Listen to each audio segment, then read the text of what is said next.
और इस वक्त आरबीआई के गवर्नर शशिकांत दास कर रहे हैं press conference with its deadly embrace. Everywhere, as also in India, the mission is to do whatever it takes to prevent the epidemiological curve from steepening any further.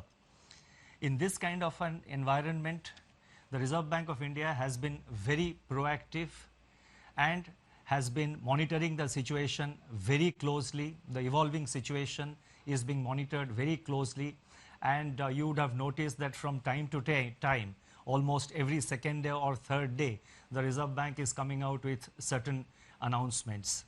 Now, in this kind of environment, I thought it was necessary that I speak to a wider audience and convey the resolve of the Reserve Bank of India, our approach, and how we are going forward. Today, I propose to make certain announcements, and the statement is a bit long, as I said last time, because I have tried to make it as self-explanatory as possible, and so that there is adequate clarity, and since we are not able to hold a press conference, the meaning and the details are conveyed to the maximum extent possible. So as I just said, everywhere, as also in India, the mission is to do whatever it takes to prevent the epidemiological curve from steepening any further. Human spirit is ignited by the resolve to overcome the pandemic. It is during our darkest moments that we must focus on the light. As Mahatma Gandhi said in his famous address at Kingsley Hall, London, in October 1931, and I quote Mahatma Gandhi, "In the midst of death, life persists. In the midst of untruth, truth persists. In the midst of darkness, light persists." Before I begin, I wish to place on record our gratitude to all the functionaries and personnel in the government, the private sector, banks, and other financial institutions who risk their lives on a daily basis by going to work or by working from home to fight the pandemic by keeping essential services fully operational. Our deepest appreciation goes out to doctors, healthcare and medical staff, police and law enforcement agencies who are at the front line. In the RBI, I would like to specially commend and thank our team of 150 officers, staff and service providers who are in quarantine away from their families and are at work 24/7 to keep essential services such as currency in circulation, retail and wholesale payments and settlement systems, reserve management, financial markets, liquidity management, financial regulation and supervision, and a host of other services available so that the nation may survive COVID-19. Banks and financial institutions have risen to the occasion and have ensured normal functioning. Their efforts are praiseworthy. I would like to thank my colleagues in the Reserve Bank of India who set aside personal health concerns and joined me in fashioning the array of measures taken by the RBI in the context of COVID-19. I also thank our teams for their intellectual support, analytical work, and logistical arrangements. I would first like to highlight or give our assessment of the current economic situation. Since March 27, 2020, when I spoke to you last, the macroeconomic and financial landscape has deteriorated precipitously in some areas, but light still shines through bravely in some others. On April 14, the IMF released its global growth projections, revealing that in 2020, global economy is expected to plunge into the worst recession since the Great Depression, far worse than what had happened during the global financial crisis. The IMF's economic counselor has named it the Great Lockdown, estimating the cumulative loss to global GDP over 2020 and 21 at around $9 trillion, which is greater than the economies of Japan and Germany combined. Within this downturn, the projections are replete with even sharper declines in output in various countries. India is among the handful of countries that is projected to cling on somewhat tenuously to positive growth at 1.9%. In fact, this is the highest growth rate among the G20 economies as estimated by the IMF. The World Trade Organization sees world merchandise trade contracting by as much as 13 to 32%. I repeat, 13 to 32% in 2020. Global financial markets remain volatile and emerging market economies are grappling with capital flow and volatile exchange rates. Crude oil prices remain in a state of flux despite the agreement on production cuts by OPEC plus countries. For 2021, the IMF projects sizable V-shaped recoveries, close to 9 percentage points for the global GDP. India is expected to post a sharp turnaround and resume its pre-COVID, pre-slowdown trajectory by growing at 7.4% in 2021-22. Over the last 3 weeks, there have been a few data releases on domestic developments, but they are too disjointed to allow a comprehensive assessment of the state of economy. Yet, there are a few slivers of brightness among the encircling gloom. In my statement of March 27, I had referred to continuing resilience of agriculture and allied activities on the back of all-time highs in production of food grains and horticulture, with huge buffer stocks of rice and wheat far in excess of the buffer norms. By April 10, pre-monsoon Kharif sowing had begun strongly, with acreage of paddy, which as you know is the principal Kharif crop, up by 37% in comparison with the last season, that is in comparison with the Kharif of 2019. States such as West Bengal, Telangana, Odisha, Assam, Karnataka and Chhattisgarh are leading in sowing activity despite the lockdown. On April 15, the India Meteorological Department IMD forecast a normal southwest monsoon for 2020 season, with rainfall expected to be 100% of the long period average. These are early developments and they bode well for our rural demand, supported as they are by accelerating fertilizer production, which was noticed up to February 2020. The robust growth of 21.3% in tractor sales up to February 2020 as against a contraction of 0.5% in the corresponding period of the previous year may provide an offset to farm labor shortage on account of the lockdown. In other production sectors, the situation is more somber. On April 9, the Index of Industrial Production for February was released, showing that industrial output accelerated to its highest rate in 7 months. The impact of COVID-19 is not yet captured in these prints. So therefore, there is no reason to get misled by the IIP data which was released up to February, because the impact of COVID-19 comes thereafter. More tellingly, however, the revival in electricity generation, a coincident indicator of demand that had commenced from January 2020, has been halted by a sharp fall in daily demand in the range of 25 to 30% after the lockdown announcement on March 25th. Automobile production and sales, port freight traffic declined sharply in March, as recently released data indicates. The Manufacturing Purchasing Managers Index, that is PMI for March 2020, which was released on April 2, was the lowest in last 4 months. Notably, suppliers' delivery time lengthened for the first time in 5 months, indicating supply disruptions. The April 6 release showed that services PMI declined into contraction in March 2020, pulled down by a sharp downturn in export business, new domestic orders and employment. In the external sector, the contraction in exports in March 2020 at minus 34.6% has turned out to be much more severe than during the global financial crisis. However, amidst all this, the level of foreign exchange reserves which we have continue to be robust at US $476.5 billion on April 10th, equivalent to 11.8 months of imports. Turning to the status of banking operations since the nationwide lockdown was imposed by the Government of India, the RBI has taken a number of steps to ensure normal business functioning by the entire banking sector. As a result, payment infrastructure is running seamlessly. Banks have been required to put in place business continuity plans to operate from their disaster recovery sites and or to identify alternate locations for critical operations so that there is no disruption in customer services. Our data show that there was no downtime of internet or mobile banking. On an average, ATM operations stood at 91% of the full capacity. The average availability of business correspondents is over 80%.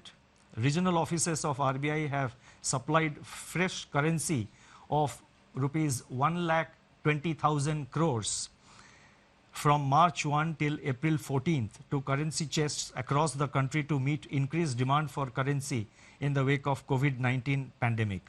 Banks have indeed risen to the occasion by refilling the ATMs regularly despite several logistical challenges.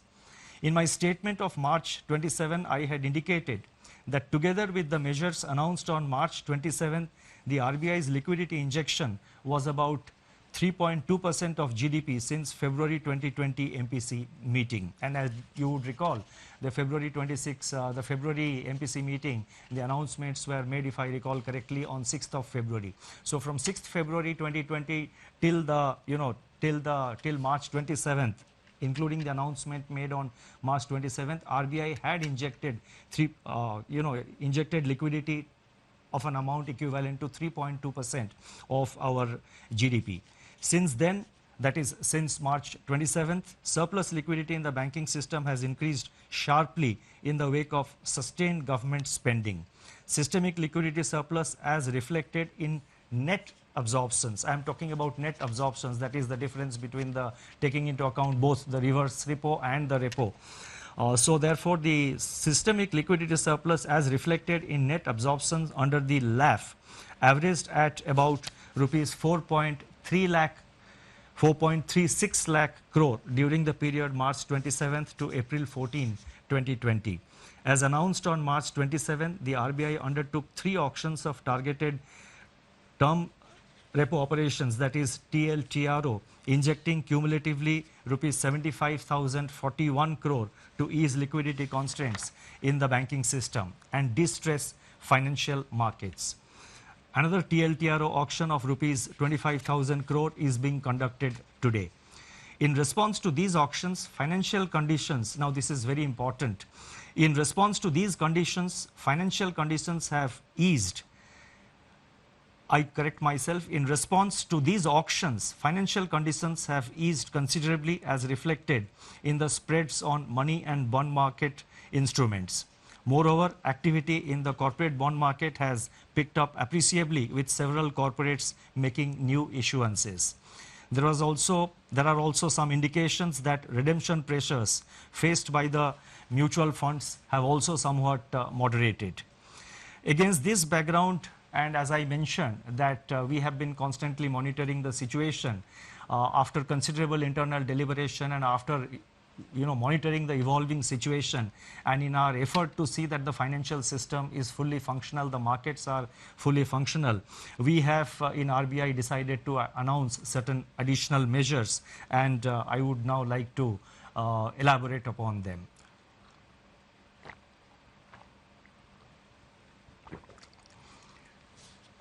Against this backdrop and based on our continuing assessment of the macroeconomic situation and financial market conditions, we propose to take further measures with the following objectives. 1, to maintain adequate liquidity in the system and its constituents in the face of COVID-19 related dislocations. 2, facilitate and incentivize bank credit flows. 3, ease the financial stress. And 4, enable the formal functioning of markets. The first set of measures relate to liquidity management. The RBI has moved in a calibrated fashion to ensure conducive financial conditions and normalcy in the functioning of financial markets and institutions. The initial efforts to provide adequate system-level liquidity are reflected in sizable net absorptions under the reverse repo operations. With this achieved, the RBI has undertaken measures to target liquidity provision to sectors and entities which are experiencing liquidity constraints and or hindrances to market access. That is, they have a difficulty in accessing the market, and they have difficulty of having adequate liquidity with them. LTROs, that is long-term repo operations, which we have undertaken. So these were meant to ensure adequate liquidity at longer end of the curve, longer end of the yield curve. Exemptions from the cash reserve ratio for equivalent incremental credit disbursed by banks as loans in certain select areas and targeted LTROs or TLTROs fall in this category. In this category or in this class and sector specific measures. It is observed that deployment of TLTRO funds so far has largely been to bonds issued by public sector entities and large corporates, especially in primary issuances. The disruptions caused by COVID-19 have, however, more severely impacted small and mid-sized corporates, including NBFCs and MFIs, in terms of their access to liquidity. So we have therefore decided to undertake what we call TLTRO operations 2, that is TLTRO 2.0. Accordingly, it has been decided to conduct targeted long-term repo operations TLTRO 2.0 for an aggregate amount of rupees 50,000 crore to begin with. Please mark my words, rupees 50,000 crore to begin with in tranches of appropriate sizes. Based on our assessment of the evolving situation and based on the pattern of utilization of this 50,000 crore by the market and in the market, it is always open for RBI to step up this amount beyond 50,000 crores as per requirement or as may be necessary to see that various segments of the market, various segments of the MFIs, the NBFCs and other institutions in terms of liquidity, they remain well lubricated. The funds availed by the banks under TLTRO 2.0 should be invested in investment grade bonds, commercial paper and non-convertible debentures of NBFCs with at least 50% of the total amount availed going to small and mid-sized NBFCs and MFIs. So therefore, the emphasis will be to see that there is adequate flow to the mid-size and the small NBFCs as well as to the MFIs. The guidelines in this regard will spell out the relevant details. These investments have to be made within 1 month of the availment of liquidity from RBI, as in the case of the earlier TLTRO auctions, which have been conducted so far. Investments made by banks under this facility will be classified as held to maturity, HTM, even in excess of 25% of total investment permitted to be included in HTM portfolio. Exposures under this facility are also not to be reckoned under the large exposure framework, and the notification for TLTRO 2.0 auction will be issued today. The next announcement relates to refinancing facilities for all India financial institutions like NABARD, SIDBI and the National Housing Bank. All India financial institutions such as NABARD, SIDBI and National Housing Bank play an important role in meeting the long-term funding requirements of agriculture and the rural sector, small industries, housing finance companies, MFIs and NBFCs. These all India financial institutions normally raise resources from the market through specified instruments which are allowed by the Reserve Bank of India, in addition to, of course, relying on their own resources. In view of the tightening of financial conditions in the wake of COVID-19 pandemic, these institutions are today facing difficulties in raising resources from the market. Accordingly, it has been decided to provide special refinance facilities for a total amount of rupees 50,000 crores to NABARD, SIDBI and NHB to enable them to meet sectoral credit needs. This will comprise of rupees 25,000 crore to NABARD for refinancing regional rural banks, that is RRBs and cooperative banks and microfinancial institutions. Rupees 15,000 crore will flow to SIDBI for on-lending and refinancing, and as you know, SIDBI will be lending this money to by way of providing refinance to scheduled commercial banks as well as to other financial entities, NBFCs, MFIs, etc., who sanction loans to the MSME segment of the economy. And NHB will be allotted rupees 10,000 crore for supporting housing finance companies, HFCs. Now these amounts which I announced, that is totally 50,000 crore, of which 25,000 crore goes to NABARD, 15,000 crore goes to SIDBI, and 10,000 crore goes to NHB. These amounts have been determined and decided in consultation with these institutions. Should there be additional requirement by these institutions, and again depending on and based on the actual utilization of resources provided, funds provided by the liquidity provided by the RBI, if there is a further requirement, the RBI will assess the situation, review it, and take further measures to step up this level of liquidity support. Advances under this facility will be charged at RBI's policy repo rate at the time of availment. So these institutions get it today as per the repo rate, which is 4.4%. So therefore, this will enable these institutions to provide the refinance at an affordable rate, at a reasonable rate, when they extend this money to various lending institutions. The next announcement, and this is very important, relates to the LAF, Liquidity Adjustment Facility, and this relates to fixed rate reverse repo rate. That is the reverse repo rate. As I have mentioned earlier, the surplus liquidity in the banking system has risen significantly in the wake of government spending and the various liquidity enhancing measures undertaken by the RBI.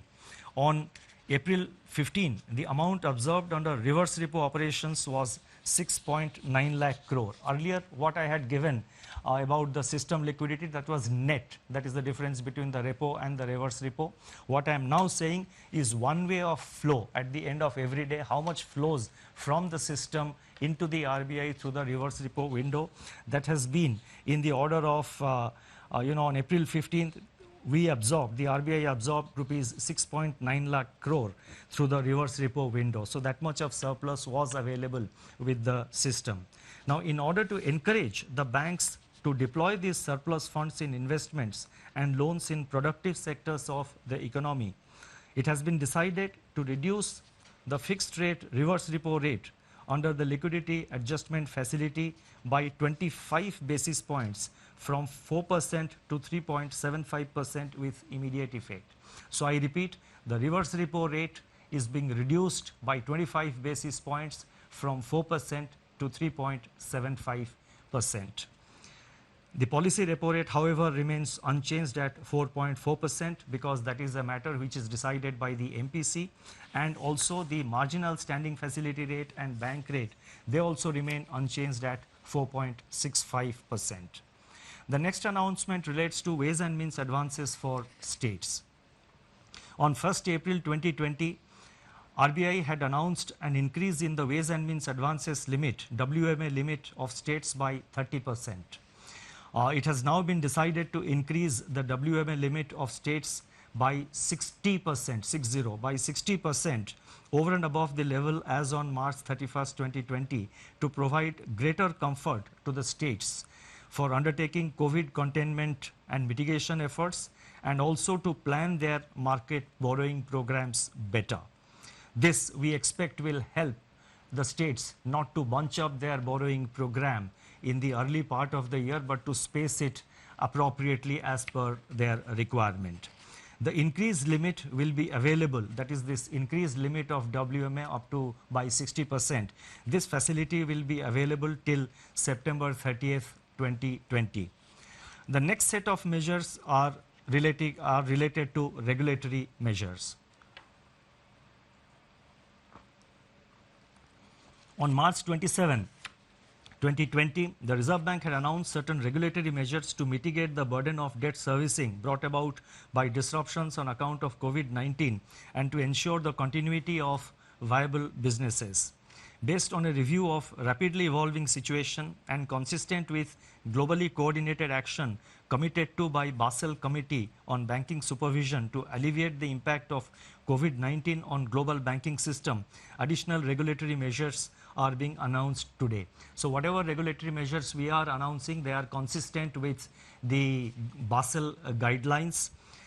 The first measure under this category of regulatory measures, they relate to asset classification. Economic activity has come to a standstill during the period of the lockdown. Now, as I go with these announcements, I request your patience, because in the concluding paragraphs, in the concluding 2 or 3 paragraphs to which I will come very shortly, I have attempted to give some kind of a forward guidance on certain aspects, so I request your patience. I repeat, economic activity has come to a standstill during the period of the lockdown, with consequential lingering effects which have unambiguously affected the cash flows of households and businesses. On March 27, the Reserve Bank had permitted lending institutions to grant moratorium of 3 months on payment of the current dues falling due between 1st March and May 31st. It is recognized that the onset of COVID-19 has also exacerbated the challenges for such borrowers even to honor their commitments which have fallen due on or before February 29, 2020 in standard accounts. The Basel Committee on Banking Supervision has taken cognizance of the financial and economic impact of COVID-19 and very recently announced that the payment moratorium periods, public or granted by banks on a voluntary basis relating to COVID-19 outbreak, can be excluded by banks from the number of days past due in respect of NPA recognition.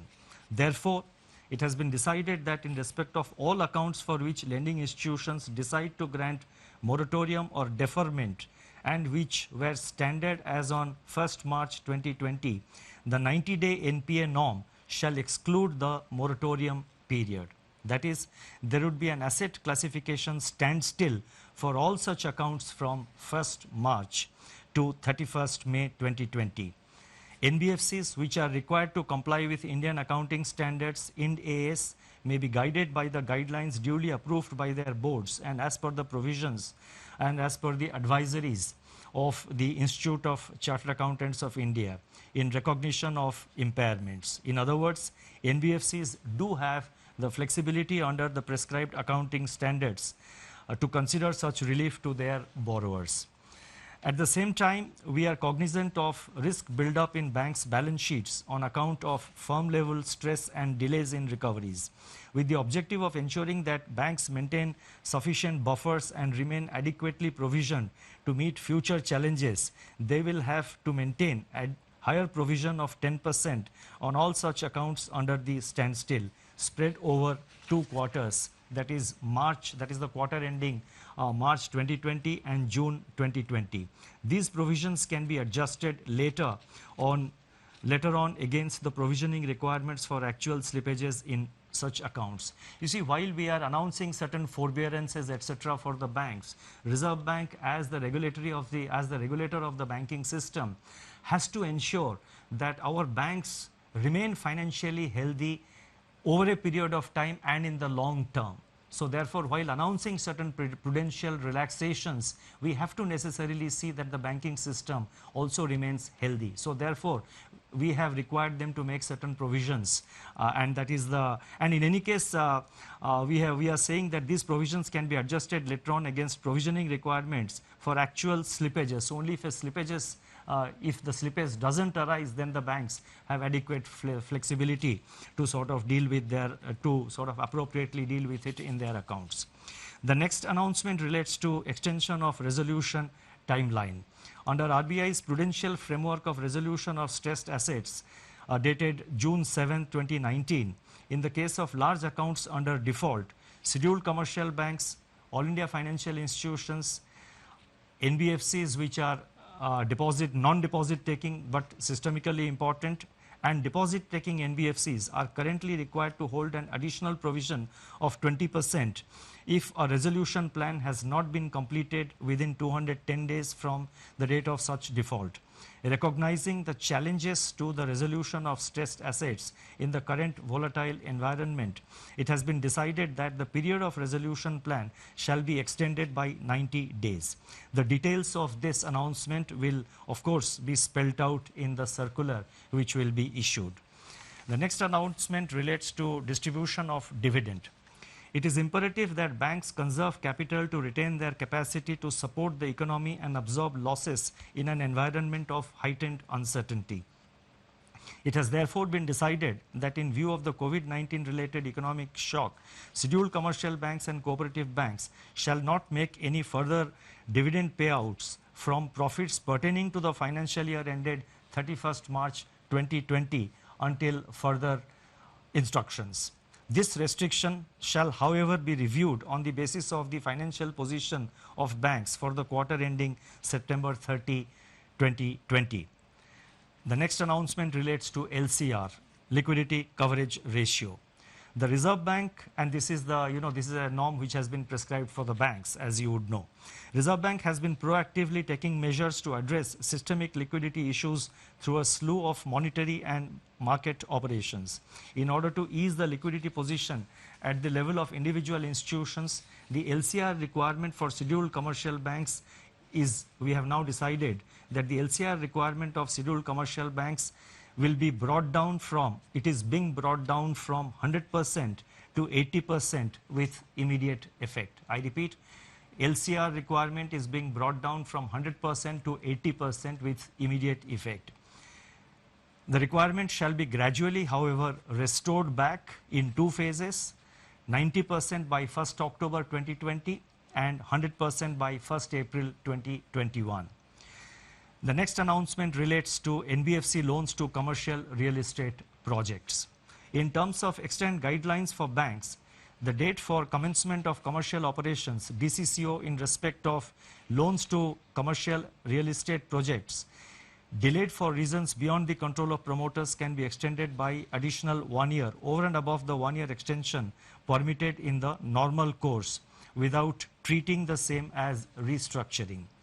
And restructuring, as you know, would obviously have implications for asset classification.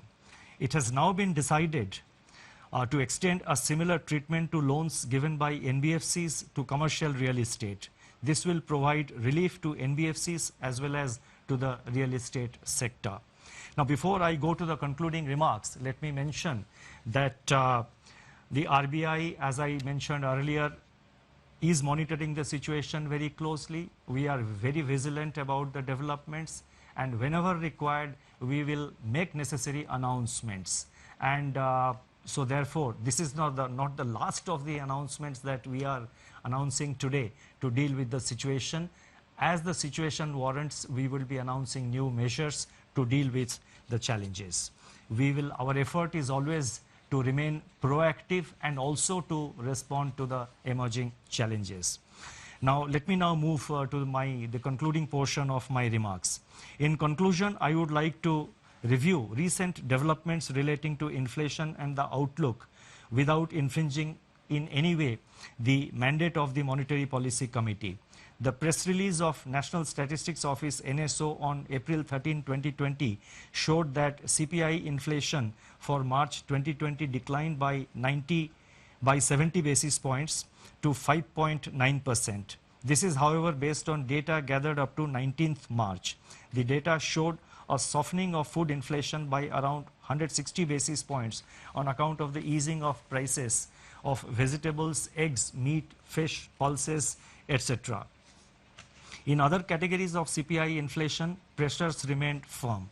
Daily data on 22 essential food items covered by the Department of Consumer Affairs of Government of India suggest that food prices have increased by 2.3% in April so far, that is up to April 13th, in a broad-based manner, though onion prices have continued to decline, and at the same time, the PDS kerosene prices have slumped by 24% in the first fortnight of April. Domestic LPG prices also declined by 8%. These early developments suggest that inflation is on a declining trajectory, having fallen by 170 basis points from its January 2020 peak. In the period ahead, inflation could recede even further, barring of course any supply side disruption shocks, and may even settle well below the target of 4% by the second half of 2021. Such an outlook would make policy space available to address the intensification of risks to growth and financial stability brought about by COVID-19. This space needs to be used effectively and in time. The RBI, as I said earlier, will monitor the evolving situation continuously and use all its instruments to address the daunting challenges posed by the pandemic. The overarching objective is to keep the financial system and financial markets sound, liquid, and smoothly functioning so that finance keeps flowing to all stakeholders, especially the vulnerable and the disadvantaged. Regulatory measures that have been announced so far, including those which are announced today, are dovetailed into the objective of preserving financial stability. Although social distancing separates us, we stand united and resolute. Eventually, we are confident that we shall cure and we shall endure. Thank you very much.